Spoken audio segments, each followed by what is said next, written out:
Күлпан ханым, сәлеметсіз бе? Не деген ерекше стиль, өзіңізге өте жарасымды. Рахмет. Қал жағдайыңыз? Бәрі дұрыс. Бәрі дұрыс. Кездесу болды ма? Болды. Әңгімелеп берсеңіздер. Бекен ағаны жайлап біліп жатырмыз кешеден бері. Енді не айтам? Өзіңіз айтып берсеңіз.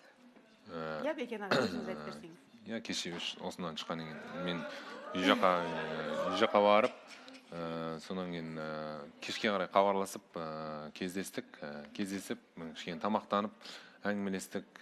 Бұл кісі жайлы сұрадым, бұл кісі мен жайлы сұрап, ашық әңгімелесіп, біраз бір-бірімізбен кәдімгідей бұрыннан бері араласатын адамдар сияқты.